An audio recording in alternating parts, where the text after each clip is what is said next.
Hubungan yang sehat itu harus punya batasan, supaya kita tidak memperlakukan semua orang sembarangan. Anda tahu bahwa di gedung-gedung kantor biasanya para karyawan memiliki kartu akses yang mereka pakai untuk masuk ke gedung area kantor mereka. Tamu-tamu tentu hanya bisa sampai di resepsionis dan mereka tidak bisa masuk ke lantai tertentu tanpa diberi akses oleh resepsionis. Tapi kendati pun mereka punya kartu akses, biasanya hanya sampai di ruang tamu saja. Untuk masuk area kantor, hanya khusus karyawan, aksesnya berbeda. Sama halnya dengan hidup kita. Kartu akses itu diberikan untuk membatasi orang memasuki area-area tertentu. Demikian juga dengan hidup kita. Harusnya kita punya batasan. Kita tidak bisa memberikan akses yang sama kepada semua orang untuk masuk ke hidup kita. Ada area-area di hidup kita yang terbuka untuk publik. Ibaratnya seperti di luar pagar rumah. Kita bisa ketemu siapa saja, tapi ada area-area yang hanya bisa dimasuki oleh orang-orang tertentu. Ada levels of friendship, ada level kedekatan dalam hubungan. Pernahkah Anda memaksakan diri untuk dekat dengan seseorang dan Anda merasakan, kok nggak bisa masuk ya? Kok nggak ngeklik ya? Kok nggak cocok ya? Seperti sulit sekali untuk akrab dengan orang itu. Sebagaimanapun Anda berusaha untuk masuk ke hidup orang itu, seperti tidak bisa. Kita nggak bisa memaksakan hubungan. Kita nggak bisa lompat pagar. Ada orang-orang yang sebenarnya hanya pernah kenal sama kita, tapi begitu ketemu, mereka mau langsung duduk di ruang tamu kita. Mau langsung masuk ke hidup kita begitu dalam, sementara kita mungkin tidak nyaman. Nah, kita nggak bisa memaksakan hubungan. Kedekatan hubungan itu ada batasannya. Dan kita harus tahu batasan apakah ini kelompok orang-orang yang kita hanya sekedar tahu saja, atau kenalan-kenalan kita, atau teman baik, sahabat karib, atau orang kepercayaan. Yesus sendiri punya 6 kelompok orang dalam masa hidupnya. Di dalam hubungan, ada kelompok orang banyak, the crowd. Dalam Yohanes 6 ayat kedua dikatakan, orang banyak berbondong-bondong mengikuti dia, karena mereka melihat mujizat-mujizat penyembuhan yang diadakannya terhadap orang-orang sakit.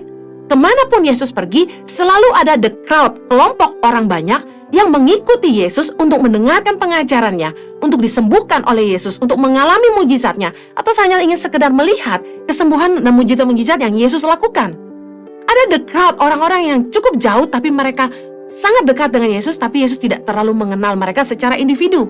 Ada lagi 500 pengikut Yesus dalam 1 Korintus 15 ayat yang ke-6.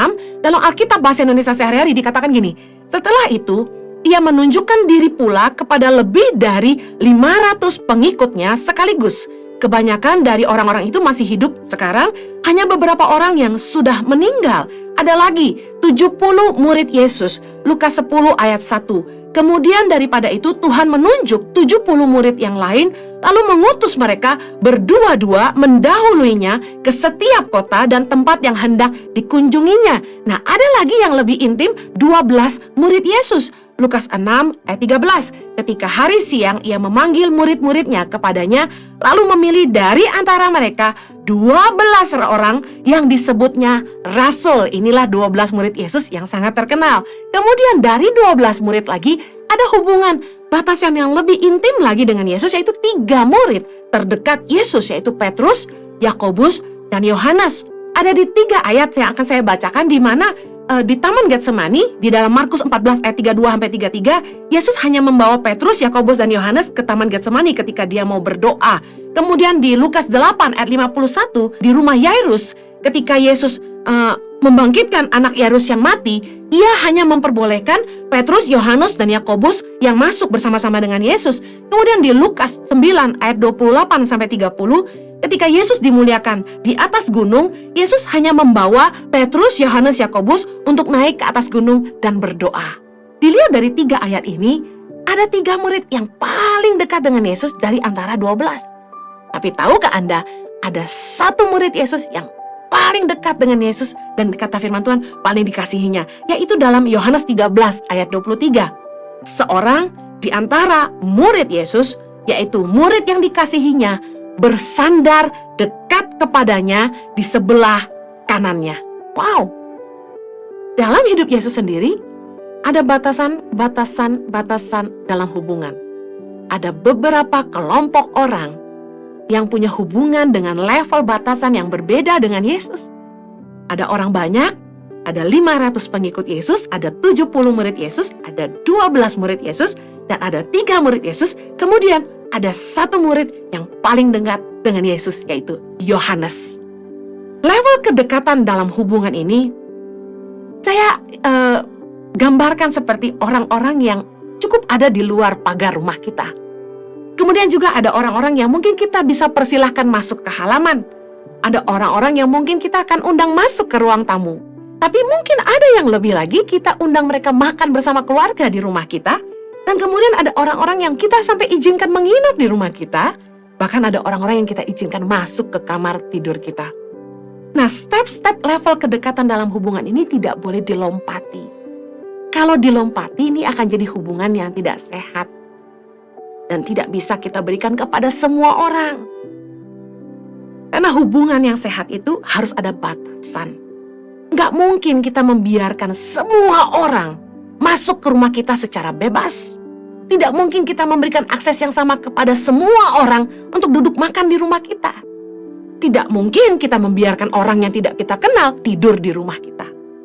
Satu kali saya pulang pelayanan, hari sudah malam, jam 9 malam, saya ingat saya turun dari mobil, saya nyetir sendiri.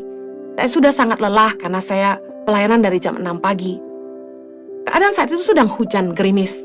Ketika saya turun, saya terkejut ada suami istri menunggu saya di depan pintu gerbang rumah saya. Dan bilang gini, "Kak Heni, boleh kami minta foto?" Saya kaget. Sudah jam 9 lewat malam, ada orang nungguin saya depan rumah. Nah, saya bingung. Kok bisa tahu rumah? Oh, saya baru ingat alamat Yayasan Tangan Pengharapan waktu itu di rumah kami. Akhirnya saya persilahkan mendekat supaya kami bisa foto bersama. Nah, suami saya turun dan membukakan pintu. Dan ketika suami saya membukakan pintu, Anda tahu suami saya sama saya tuh karakternya beda. Kalau saya agak introvert, suami saya sangat ekstrovert. Suami saya super ramah.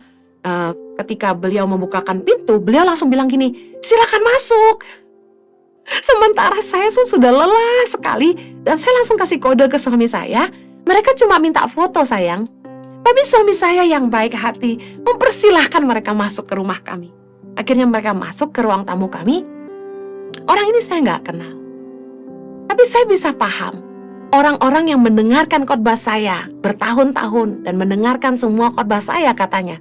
Mereka merasa dekat dengan saya karena dari banyak khotbah saya menceritakan tentang kesaksian hidup saya. Sehingga orang tahu saya suka kopi, orang tahu saya sukanya warna apa dan lain sebagainya. Dan mereka tahu kisah masa lalu hidup saya seperti apa.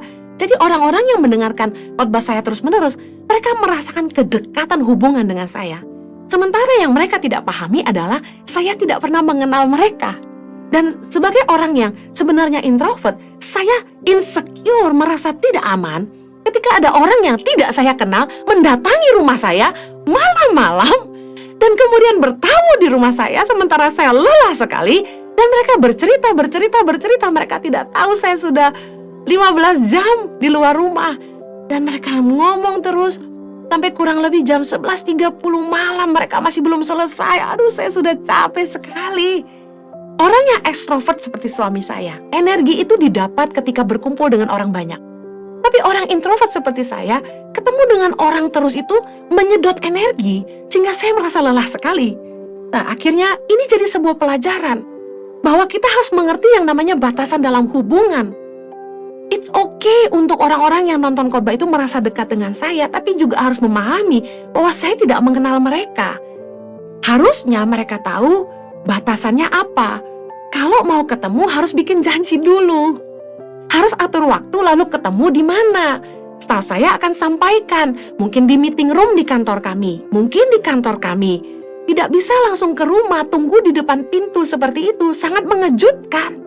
Di luar ekspektasi. Dan yang harus dimengerti adalah saya orang yang sangat insecure ketemu dengan orang yang saya nggak kenal. Saya belajar banyak sebagai hamba Tuhan harus lebih fleksibel, lebih terbuka. Saya tidak marah ketika mereka lakukan itu. Tetapi saya harap jemaat mengerti bahwa ketemu dengan hamba Tuhan di gereja, omong-omong sebentar, boleh. Minta waktu untuk ketemu, kalau kita bisa, kita masih mau. tapi tidak langsung jam lompat. Orang-orang yang harusnya ada di luar pagar lalu minta lompat langsung ke ruang tamu. Dalam hubungan rumah tangga ini yang juga seringkali salah. Orang nggak ngerti batasan. Contoh, Anda sudah menikah, tapi Anda memberikan akses kepada seorang teman dekat, teman lama, kepada wanita yang Anda baru kenal di gereja, di jalan. Dikenalkan teman yang harusnya orang ini harusnya berada di level kedekatan sekedar Anda tahu, tapi kemudian Anda bawa dia dalam hubungan yang di ruang tamu. Membuat istri Anda mungkin jadi curiga.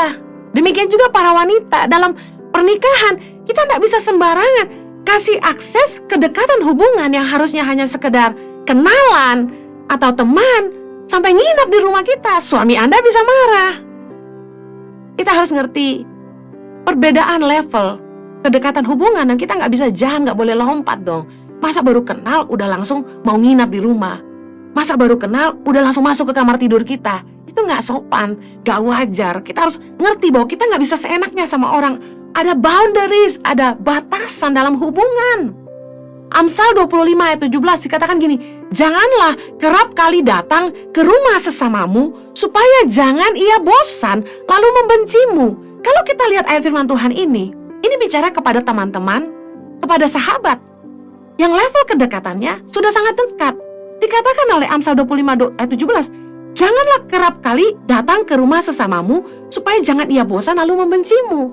Bahkan dalam kedekatan hubungan pun ada batasan bahwa orang akan bosan. Kenapa bosan? Karena kita datang terus.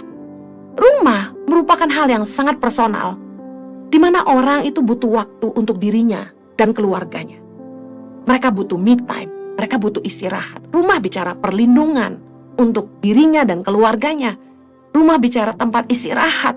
Ketika kita berkenalan dengan orang, tentu kita tidak mau orang langsung datang ke rumah kita, dan mungkin kita tidak mau orang tahu rumah kita di mana.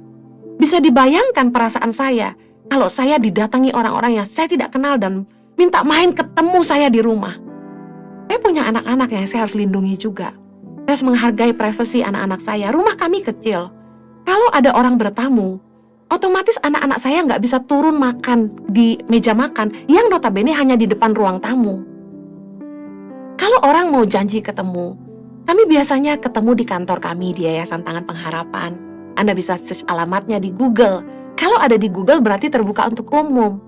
Tapi kalau orang ingin ketemu saya lalu main datang ke rumah, mohon maaf saya nggak bisa terima semua orang ke rumah saya karena harus menghargai privasi anak-anak saya dan keselamatan anak-anak saya.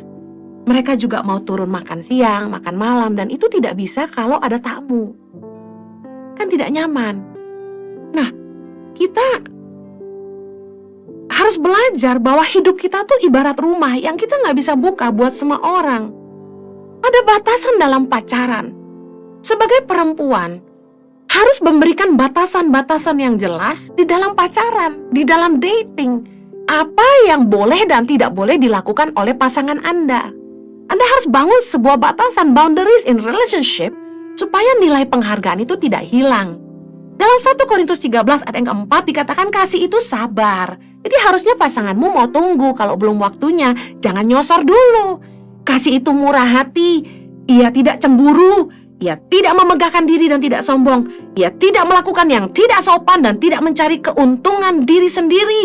Ia tidak pemarah, tidak menyimpan kesalahan orang lain, ia tidak bersuka cita karena ketidakadilan tapi karena kebenaran. Semua ini bicara soal batasan, bagaimana boleh tidak boleh kita memperlakukan orang. Tidak pemarah artinya kita tidak boleh marah-marahin orang terus. Tidak boleh nyimpan kesalahan orang lain, kita tidak boleh pahit, tidak boleh benci. Semua bicara sangat batasan dalam hubungan. Dalam berpacaran kita harus punya prinsip yang tegas dalam batasan yang harus kita buat, yaitu pacaran dalam kekudusan sebagai anak-anak Tuhan. Harus ada nilai penghargaan. Kalau belum pacaran aja, pacarmu sudah tidak bisa menghargai kamu, bagaimana dalam pernikahan nanti? Boundaries dalam hubungan atasan dan bawahan juga harus ada. Hubungan yang sehat selalu harus ada batasan. Bagi para pemimpin, jangan menggunakan kekuasaan Anda untuk menekan bawahan Anda. That is abuse of power. Kita harusnya menghargai contoh jam kerja karyawan, hak bawahan kita untuk menikmati hidup kita, dan menjadi ayah bagi anak-anak mereka, suami bagi istri mereka, bisa jadi ibu buat anak-anak mereka dan istri bagi suami mereka. Kita tidak boleh ganggu mereka terus di luar jam kerja, kecuali emergency sekali. Tidak boleh ganggu liburan mereka, namanya juga cuti. Jangan telepon malam-malam. Jangan marah dong kalau WA-mu tidak dibalas malam. Kan itu hak mereka. Jangan abuse power. Ada boundaries dalam pernikahan, tadi saya sudah singgung. Kita nggak boleh dong bawa wanita pria yang bukan suami atau istri kita ke kamar tidur kita. Ada boundaries, ada batasan. Bahkan dalam menyentuh, ada boundaries. Kita nggak bisa peluk suami orang atau istri orang sembarangan. Kecuali Anda sudah akrab sekali seperti keluarga dan itu atas izin pasanganmu, nggak masalah. Tapi yang sering kali bablas, orang nggak ngerti batasan, nggak kenal aja bisa masuk kamar dan tidur seranjang. Kita tidak bisa pergi keluar tanpa pamit sama pasangan, apalagi nggak pulang berhari-hari. Dalam hubungan suami istri ada batasan di mana suami nggak boleh pergi tanpa pemberitahuan kepada istrinya, demikian juga istri tidak bisa pergi tanpa pemberitahuan ke suaminya. Ada batasan dalam hubungan suami istri di mana suami terikat sama istri, istri terikat sama suami, nggak bisa sembarangan pergi dan nggak pulang berhari-hari. Nggak bisa dong, tidak mau menjelaskan kemana, tidak mau menjelaskan dengan siapa. Dan ketika ditanya uang habis untuk apa, nggak mau jawab, nggak bisa. Dalam hubungan suami istri ada batasan. Anda mau pakai uang untuk apa? Anda bertanggung jawab pada pasangan Anda. Sebenarnya dalam hubungan suami istri, itu seperti hubungan yang hampir nggak ada batasan. Kalau kita lihat dari 1 Korintus 7 ayat 4 dibilang, istri tidak berkuasa atas tubuhnya sendiri, tetapi suaminya. Demikian pula suami tidak berkuasa atas tubuhnya sendiri, tetapi istrinya. Lalu kita berpikir, wow, jadi suami bisa lakukan apa aja sama istri dan istri bisa lakukan apa aja sama suami. Tidak, sebenarnya tidak demikian. Justru dalam kasih ada nilai penghargaan dalam hubungan suami istri, sekalipun ada batasan di mana suami dan istri harus saling menghormati. Saya akan baca ayatnya secara cepat. Kolose 3 18-19 dikatakan, hai istri-istri, tunduklah kepada suamimu sebagaimana harusnya di dalam Tuhan. Hai suami-suami, kasihilah istrimu dan janganlah berlaku kasar terhadap dia. Batasan bagi para suami-suami adalah apa? Jangan memperlakukan istrimu dengan kasar. Batasan bagi istri-istri adalah apa? Tunduklah pada suamimu, jangan tanduk suamimu. Jangan berkata kasar pada pasanganmu. Efesus 5 ayat 33. Bagaimanapun juga, bagi kamu masing-masing berlaku. Kasihilah istrimu seperti dirimu sendiri, dan istri hendaklah menghormati suaminya. Batasan bagi para suami memperlakukan istri mereka adalah seperti diri mereka sendiri. Ketika mereka mengasihi diri mereka, mereka harus memakai itu sebagai batasan. Mereka mengasihi istri mereka juga, dan istri punya batasan, harus menghormati suami. 1 Petrus 3 ayat 7. Demikian juga kamu, hai suami-suami, hiduplah bijaksana dengan istrimu sebagai kaum yang lebih lemah. Hormatilah mereka sebagai teman pewaris dari kasih karunia, yaitu kehidupan, supaya doamu jangan terhalang. Dalam hubungan suami istri bukan tentang siapa takut siapa, istri takut suami atau suami takut istri, tapi bagaimana suami istri harus saling menghormati. Makanya kita sering dengar, Hawa tidak diciptakan dari tulang kaki maupun tulang kepala, tapi dari tulang rusuk, supaya suami istri saling menghargai. Saya sering ditanya, Pak Jojo takut sama Bu Heni ya? Ibu Heni lebih dominan ya? Nggak ada seperti itu. Anda tertipu sama casingnya. Justru yang kelihatan nice di luar belum tentu tidak punya ketegasan. Justru saya dan suami saling menghargai. Jadi baik istri dan suami sebenarnya punya hak untuk saling mengkomunikasikan dan memberikan batasan kepada pasangan mereka apa yang membuat mereka merasa nyaman dan tidak nyaman dalam hubungan. Khususnya dalam hubungan suami istri. Manusia kan diberi Tuhan perasaan emosi, supaya kita bisa mengasihi, supaya kita bisa berbelas kasih, mengerti perasaan orang lain. Tapi perasaan juga membuat kita bisa dilukai. Nah, kita perlu punya batasan supaya kita saling menjaga perasaan. Dalam hubungan suami istri sekalipun, kita tidak bisa seenaknya terhadap pasangan kita. Saya berhak atas tubuh kamu. Tidak bisa gitu, harus ada batasan untuk saling menghargai. Apa yang nyaman dan tidak nyaman, itu harus dikomunikasikan. Tidak boleh suami menindas istri, abuse secara seksual, abuse secara fisik, abuse secara kata-kata. Demikian juga sebaliknya. Istri-istri tidak boleh abuse suami mereka dengan kata-kata yang kasar, abuse suami dengan tindakan yang tidak baik, tidak mau masakin, tidak mau melayani, dan ancaman yang lain. Tidak boleh. Harusnya ada batasan untuk satu sama lain. Kita harus saling menghargai. Anak-anak tidak hanya butuh uang kita, tapi anak-anak juga butuh kasih sayang dan perhatian kita. Orang tua cari uang terus. Harus ada batasan. Kapan Anda berkata no kepada orang dan memberikan waktu Anda kepada anak-anak Anda dan pasangan Anda. Kami di keluarga punya waktu keluarga. Dalam satu hari, kami makan minimal 1 kali sama-sama, kalau bisa 2 kali sama-sama. Seminggu sekali kami punya waktu makan keluarga. Kalau sebelum pandemi itu tiap Jumat malam, sejak sekarang karena saya harus khotbah Zoom di Impact Family Gathering, yaitu komsel gabungan di Impact Community Indonesia, saya harus tiap Jumat malam khotbah di Impact Family Gathering untuk kelompok yang berbeda berdasarkan kelompok usia biasanya dan status, ada yang menikah, ada yang single. Saya tidak bisa lagi terima pelayanan. Jumat malam itu waktu saya untuk Impact Family Gathering. Karena itu sekarang kami ganti family dinner kami, family time kami, waktu berkualitas keluarga kami itu Sabtu malam. Nah, Anda juga harus punya batasan. Jangan kerja terus, jangan main HP terus, jangan meeting terus. Anda harus punya batasan supaya anak-anak Anda tumbuh besar dengan kasih sayang. Mereka dididik dengan cinta kasih. Kalau kita mau anak-anak kita tumbuh besar takut akan Tuhan, ngerti kebenaran firman. Firman Tuhan katakan, didiklah anakmu ketika engkau duduk atau berdiri, ketika engkau berbaring atau berjalan. Artinya apa? Kita perlu punya waktu berkualitas sama anak-anak kita, supaya kita punya kesempatan untuk memasukkan nilai-nilai dalam hidup mereka. Saya senang menemani anak-anak saya tidur. Pada waktu malam ketika kami doa keluarga, mesbah keluarga, biasanya jam 10.30 anak-anak masuk ke kamar kami suka cerita ngalor ngidul, ngobrol-ngobrol, peluk-peluk, cium-cium, lalu kami berdoa. Lalu saya mulai temani anak-anak saya ke kamar mereka, selimuti mereka, cium mereka, peluk mereka. Dan ketika mereka mulai bercerita, saya duduk di ranjangnya atau saya ikut rebah di ranjang, saya dengarkan dia cerita.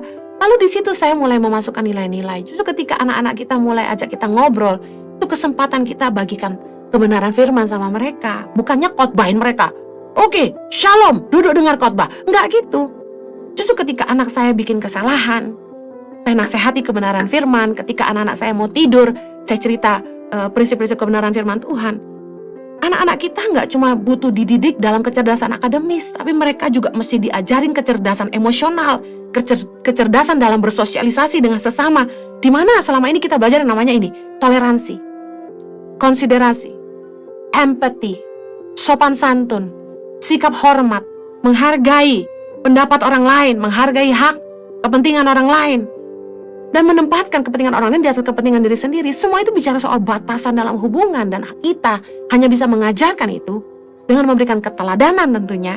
Contoh, sebagai nyonya-nyonya dan tuan-tuan di rumah, berilah batasan waktu. Pembantu di rumah Anda, pengasuh anak Anda itu bisa berhenti bekerja sampai jam berapa. Jangan lagi panggil-panggil mereka di atas jam 8 malam. Izinkan mereka makan, istirahat. Mereka cuma nonton TV, biarin aja. Mereka udah kerja dari pagi loh. Harusnya udah makan malam tuh udah haknya mereka. Untuk mereka punya waktu berdoa, bergaul dengan teman. Gak apa-apa, mereka juga butuh hidup. Kita harus punya batasan. Gak bisa kerja terus, kita harus kasih waktu buat keluarga. Gak bisa perintah-perintah orang kerja terus. Kita harus menghargai orang juga punya waktu untuk keluarga mereka, untuk diri mereka sendiri. Kalau kita pengen punya hubungan yang sehat dengan semua orang, kita mesti belajar punya batasan. Saya mau akhiri dengan ini. Saya itu kikuk kalau ada orang yang saya tahu ngefans, mengidolakan saya dengan cara yang terlalu ekstrim. Contoh, WA terus, memuji terus, sampai pasang foto saya di kamarnya gitu, udah kayak poster-poster penyanyi gitu. Kemudian mulai beliin saya hadiah terus gitu, tanya terus mau ini enggak, mau itu enggak gitu. Terus mendekati saya dengan cara yang ekstrim. Karena saya orang yang sangat introvert dan saya menghargai batasan dalam hubungan. Kalau orang mau dekat, itu butuh yang namanya klik ya, chemistry-nya harus dapet. Kita nggak bisa paksa orang dekat sama kita. Bisa kebayang kalau saya bisa didekati oleh semua orang lalu bisa dekat dengan semua orang, kan kacau. Kita harus menghargai batasan. Boleh nggak mengagumi hamba Tuhan? Boleh, tapi nggak boleh mengidolakan sampai diberhalakan. Itu dosa namanya, karena nggak boleh ada berhala dalam hidup kita. Nah, saya akan sangat menghargai kalau orang-orang yang berusaha mendekati saya ngerti batasan ini dan berlaku wajar. Kalaupun dekat, secara natural, tidak dipaksakan. Saya belajar bahwa kesalahan-kesalahan terjadi dalam hubungan rumah tangga, perselingkuhan, dan lain sebagainya, juga karena kita tidak ngerti batasan. Siapa yang kita izinkan masuk ke hidup kita dengan sebegitu dekat? Buka celah sekali ketika kita mulai WhatsAppan dengan pacar lama. Berarti kita membuka akses yang harusnya dia tidak boleh masuk lagi. Ada akses-akses ke hidup kita yang harusnya kita nggak buka buat pria lain atau wanita lain. Tapi kita izinkan masuk dengan mengizinkan mereka WhatsApp kita terus. Bahkan kalau sampai di Instagram ada yang komentar Anda, maaf, seksi, cantik secara berlebihan, puji-puji Anda itu lawan jenis, dan sudah sangat mengganggu sekali, lalu pasangan Anda mulai curiga. Kecuali Anda public figure atau artis tentunya ya, itu wajar. Tapi ada yang saya dengar pasangannya mulai terganggu karena komen-komen dari follower, yaitu orang-orang yang mengenal dia maupun tidak. Apalah artinya bela-belain pengikut follower di Instagram kalau itu mengorbankan rumah tangga Anda? Bukankah hubungan dengan suami atau istri jauh lebih penting? Buat apa kita kasih akses ke begitu banyak orang, kita menyenangkan the crowd, tapi kita ngorbanin keluarga kita sendiri, anak-anak kita, pasangan kita. Kita terlalu sibuk sama the crowd sampai kita tidak punya waktu berkualitas sama keluarga. Mari pelajari lagi, batasi akses-akses ke hidup Anda. Anda harus punya batasan dalam hubungan. Memberikan waktu berkualitas dengan karyawan dan izinkan karyawan juga punya waktu berkualitas dengan dirinya dan keluarganya juga. Mari hargai kepentingan hidup orang lain, hargai hak orang lain untuk menikmati hidup mereka dan jadi ayah dan ibu bagi anak-anak mereka. Saya berdoa Anda jadi lebih bijak. Tuhan memberkati.